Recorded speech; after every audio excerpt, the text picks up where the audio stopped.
Hello student, आप सभी का स्वागत विद्यालय चैनल। आज हम बात करते हैं बीए पार्ट थर्ड का सेक्शन ए के अंतर्गत जो तीसरा जो विचारक है वो कार्ल मार्क्स। और कार्ल मार्क्स के संबंध में जो पूर्व में हमने बतलाया था कि कार्ल मार्क्स के यहाँ पर दो प्रश्न हैं। एक तो है जो इम्पोर्टेंट क्वेश्चन, वो वर्ग और वर्ग संघर्ष का सिद्धांत, अर्थात आज तक के समस्त समाजों का इतिहास वर्ग संघर्ष का अध्ययन रहा, ये पहला प्रश्न है। और दूसरा है द्वंद्वात्मक भौतिकवाद, अर्थात मार्क्स के अनुसार द्वंद्व क्या है, द्वंद्व की विशेषता बतलाते हुए मार्क्स और हीगल की द्वंद्व की तुलना कीजिए। इस प्रकार से ये हमारे यहाँ पर दो प्रश्न बनते हैं। जो पहला प्रश्न है वर्ग, अर्थात वर्ग और वर्ग संघर्ष का सिद्धांत। तो इसमें हमें सबसे पहले वर्ग को समझना होगा कि वास्तव में वर्ग क्या है, वर्ग किसे कहते हैं और वर्ग की विशेषता है, इस पर हम आज चर्चा करते हैं। तो यहाँ पर वर्ग शब्द अंग्रेजी के क्लास शब्द का हिंदी रूपांतर है। वर्ग शब्द अंग्रेजी के क्लास शब्द का हिंदी रूपांतर है। ये क्लास शब्द लैटिन भाषा के क्लासिस से बना है, जिसका अर्थ है श्रेणी अथवा व्यक्तियों की एक श्रेणी अथवा व्यक्तियों की एक श्रेणी कि समाज के अंतर्गत सभी व्यक्ति एक समान स्तर पर नहीं है, उनके मध्य श्रेणी है, एक क्रम है। इस क्रम या श्रेणी को ही हम सामान्यतः वर्ग कहते हैं। कि समाज में प्रत्येक क्षेत्र के अंतर्गत असमानता देखने को मिलती है, उच्च और निम्न का भाव देखने को मिलता है। ये उच्च और निम्न का जो क्रम है समाज के अंतर्गत, यह असमानता है, इसे हम वर्ग द्वारा परिभाषित करते हैं। लेकिन अब बात आती है कि वर्ग की परिभाषा। तो कार्ल मार्क्स ने वर्ग का जो आधार माना है वह है आर्थ, अर्थात मार्क्स के अनुसार जिन लोगों की आर्थिक स्थिति एक जैसी होती है, ऐसे व्यक्तियों को समूह को हम वर्ग कहते हैं। जबकि मैक्स वेबर वर्ग का जो आधार मानते हैं वह बाजार स्थिति या बाजार परिस्थिति, अर्थात जिन लोगों की एक जैसी स्थिति होती है, ऐसे व्यक्तियों को समूह को हम वर्ग कहते हैं। अर्थात परिस्थिति का जो आधार माना है वो मैक्स वेबर ने माना है कि समाज के अंतर्गत सभी व्यक्तियों की एक जैसी स्थिति नहीं है, एक जैसी परिस्थिति नहीं है, अर्थात एक जैसी परिस्थिति वाले व्यक्तियों को समूह को हम वर्ग कहते हैं। जबकि कार्ल मार्क्स ने वर्ग का जो आधार माना है वो है आर्थिक, अर्थात जिन लोगों की आर्थिक स्थिति एक जैसी होती है, ऐसे व्यक्तियों को समूह को हम वर्ग कहते हैं। यहाँ पर जब बात करते हैं जिस वर्ग के अनुसार या गिन्स वर्ग, अर्थात गिन्स वर्ग ने वर्ग को परिभाषित किया और उन्होंने स्पष्ट किया है कि व्यक्तियों के एक ऐसा समूह जो व्यवसाय, शिक्षा, रोजगार, धर्म आदि के आधार पर एक दूसरे को पृथक करता हो, ऐसे व्यक्तियों को समूह को हम वर्ग कहते हैं। यहाँ पर आर्गमन कहता है कि वर्ग व्यक्तियों के एक ऐसा समूह है जो आपस में एक दूसरे को पृथक करता है, एक दूसरे को अलग करता है। तो ये रही यहाँ वर्ग की परिभाषाएं। लेकिन यहाँ पर हम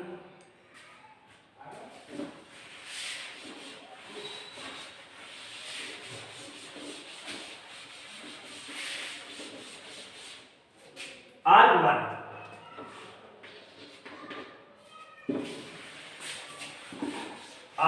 के अनुसार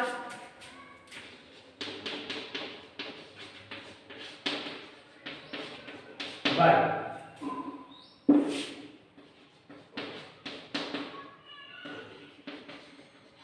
व्यक्तियों का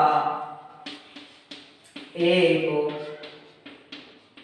ऐसा समूह जो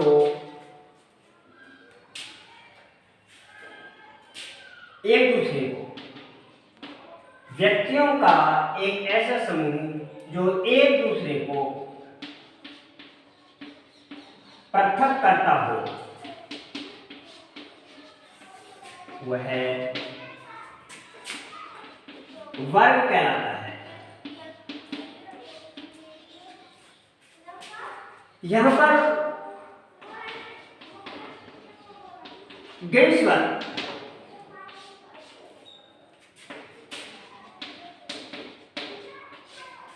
आर्गन कह रहा है कि व्यक्तियों का एक ऐसा समूह जो एक दूसरे को पृथक करता हो वो वर्ग कहलाता है। जबकि गेट्सवर्थ कह रहा है व्यक्तियों समाज में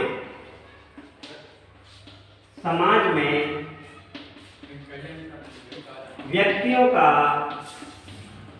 एक ऐसा संग्रह जो धन, शिक्षा,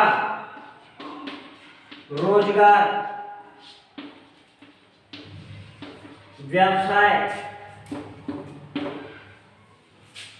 आदि के आधार पर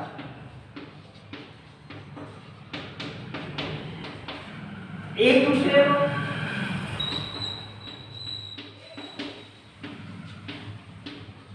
अलग अलग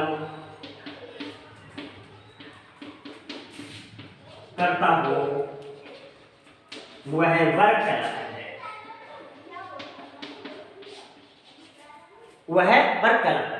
अर्थात आर्गुमेंट कह रहा है कि व्यक्तियों का एक ऐसा समूह जो समाज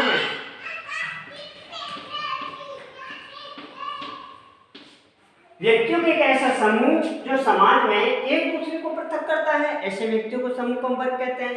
जबकि गेट्सवर्थ कहता है कि समाज में व्यक्तियों का एक ऐसा समूह जो धन, शिक्षा, रोजगार, व्यवसाय आदि के आधार पर एक दूसरे को अलग अलग करता है, ऐसे व्यक्तियों को समूह को हम वर्ग कहते हैं।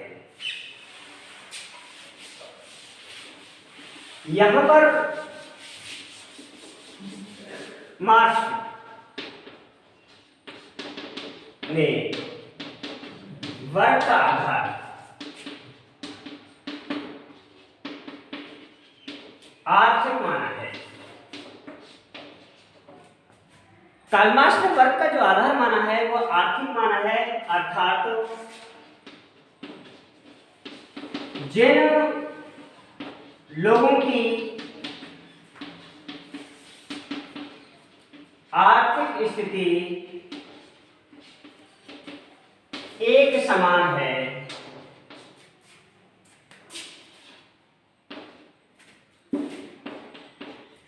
ऐसे व्यक्तियों के समूह को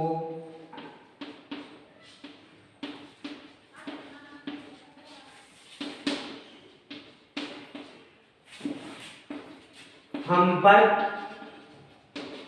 की संज्ञा देते हैं।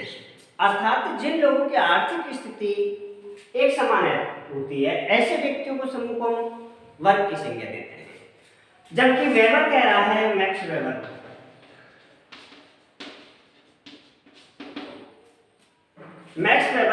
वर्ग का आधार परिस्थिति या बाजार परिस्थिति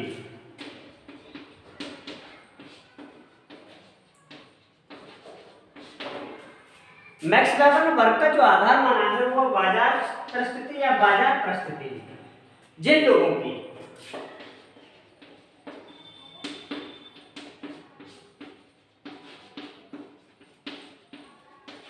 परिस्थिति एक जैसी होती है,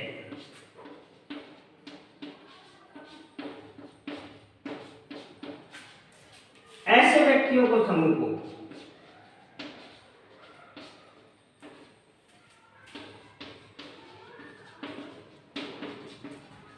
हम वर्ग कहते हैं। ऐसे लोगों के समूह को हम वर्ग की संज्ञा देते हैं। एक बार हम पुनः बात करते हैं। कार्ल मार्क्स ने वर्ग का जो आधार माना है वो आर्थिक माना है, अर्थात जिन लोगों की आर्थिक स्थिति एक जैसी होती है, ऐसे व्यक्तियों को समूह को हम वर्ग कहते हैं। कि समाज में सभी व्यक्तियों की आर्थिक स्थिति एक जैसी नहीं है, कोई अमीर है तो कोई गरीब है, तो कोई मध्यम है, कोई उच्च वर्ग में है तो कोई निम्न वर्ग में है तो कोई मध्यम वर्ग में। अर्थात समाज के अंतर्गत जो श्रेणी पाई जाती है, ये व्यक्तियों का एक समूह पाया जाता है, ऐसे व्यक्तियों को समूह को हम वर्ग की संज्ञा देते हैं। बाद में है मैक्स वेबर ने वर्ग का जो आधार माना है वो है परिस्थिति या बाजार स्थिति, अर्थात जिन लोगों की परिस्थिति एक जैसी होती है ऐसे व्यक्तियों को समूह को हम वर्ग की संज्ञा देते हैं। अर्थात बाजार स्थिति की जब बात करता है कि जब कोई व्यक्ति किसी मार्केट के अंतर्गत जाता है तो वहां पर किस श्रेणी की वस्तु खरीदता है। यदि वो अच्छी उच्च श्रेणी की वस्तु खरीदता है, अधिक महंगी वस्तु खरीदता है, तो ऐसे व्यक्तियों समूह को ऐसे व्यक्तियों को हम उच्च वर्ग में मानते हैं। और जो व्यक्ति बाजार के अंतर्गत जाते समय एक निम्न श्रेणी की वस्तु या सस्ती वस्तु खरीदते हैं, ऐसे व्यक्तियों समूह को हम कमजोर या गरीब वर्ग की संज्ञा में रखते हैं। तो यह आधार था वेबर का। लेकिन अब हम बात करते हैं वर्ग की विशेषताएं। वर्ग की विशेषताएं, सबसे पहले बात है वर्ग की विशेषताएं। वर्ग की विशेषताएं, नंबर 1 वर्ग चेतना। वर्ग में वर्ग चेतना पाई जाती है। वर्ग के अंतर्गत वर्ग चेतना पाई जाती है, अर्थात एक समूह के अंतर्गत प्रत्येक व्यक्ति अपने आप में इस बात को महसूस करता है कि हम किस श्रेणी के अंतर्गत हैं, मध्यम वर्ग में है, उच्च वर्ग में है या निम्न वर्ग में। हर व्यक्ति को अपने आप में एहसास होता है कि हम किस श्रेणी के अंतर्गत आते हैं। इसी बात को हम वर्ग चेतना कहते हैं। ये वर्ग की पहली विशेषता है, महत्वपूर्ण जो विशेषता है वह है वर्ग चेतना, अर्थात जागरूकता होती है व्यक्ति के अंतर्गत हम किस श्रेणी के अंतर्गत आते हैं। पहला, वर्ग में उतार चढ़ाव पाया जाता है। उतार चढ़ाव पाया जाता है। वर्ग के अंतर्गत पहली जो विशेषता थी वह वर्ग चेतना, अर्थात वर्ग के अंतर्गत वर्ग चेतना पाई जाती है। दूसरा है वर्ग में उतार चढ़ाव पाया जाता है।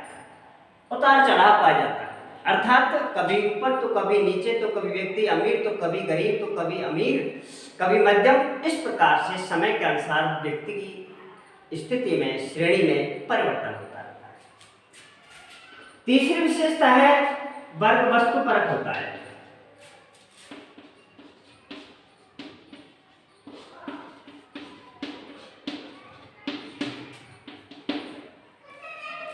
अर्थात हम व्यक्ति की वस्तुओं को ध्यान करके वो किस प्रकार की वस्तु का उपयोग करता है, इस आधार पर हम अनुमान लगा सकते हैं कि अमुक वर्ग के अंतर्गत आता है। वर्ग अनिवार्य है।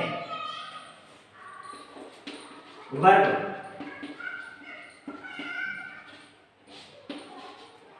प्रत्येक समाज के अंतर्गत वर्ग हमेशा पाया जाता है। ऐसा कोई समाज नहीं जिसके अंतर्गत वर्ग नहीं पाया जाता हो।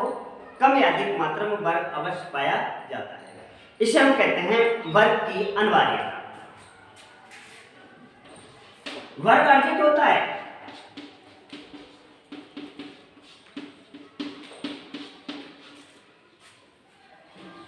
परिस्थिति के आधार पर। हमने जो वर्गीकरण किया था कि परिस्थिति दो प्रकार की होती है, एक प्रदत्त और एक होती है अर्जित।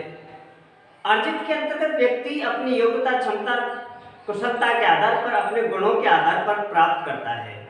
इस प्रकार से हमेशा जो वर्ग होता है वो अर्जित होता है। व्यक्ति अपनी योग्यता, क्षमता, मेहनत, समय के आधार पर एक वर्ग से दूसरे वर्ग में अथवा गरीब वर्ग से उच्च वर्ग में या उच्च वर्ग से निम्न वर्ग में आ जा सकता है। इस प्रकार से वर्ग के तत्व में वर्ग चेतना पाई जाती है। हम बात करते हैं नंबर 6, वर्ग वस्तुपरक होता है।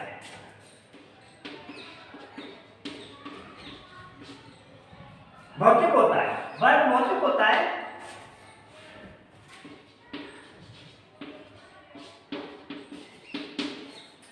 अर्थात भौतिकता के आधार पर हम वस्तु को देख करके अनुमान लगा सकते हैं कि किस श्रेणी के अंतर्गत आता है। सातवां है कम स्थिर।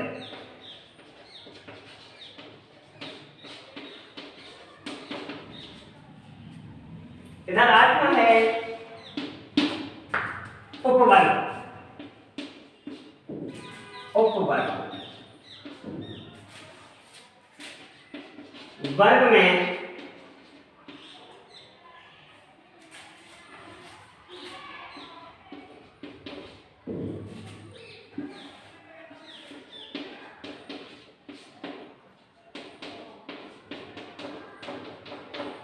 वर्ग में उपवर्ग पाए जाते हैं।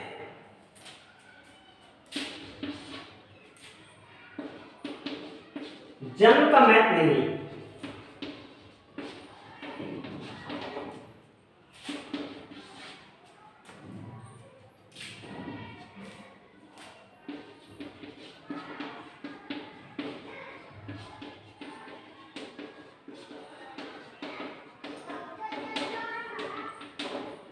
ये यहाँ हमारी 10 विशेषताएं, जिसमें पहले है, एक बार हम पुनः बात करते हैं, वर्ग में वर्ग चेतना पाई जाती है, वर्ग में उतार चढ़ाव पाया जाता है, वर्ग वस्तु परक होता है, वर्ग अनिवार्य है अर्थात प्रत्येक समाज में, वर्ग अर्जित होता है, वर्ग भौतिक होता है, कम स्थिर होता है, वर्ग में वर्ग पाए जाते हैं, जन्म का महत्व नहीं, और प्रत्येक समाज में वर्ग पाया जाता है। प्रत्येक समाज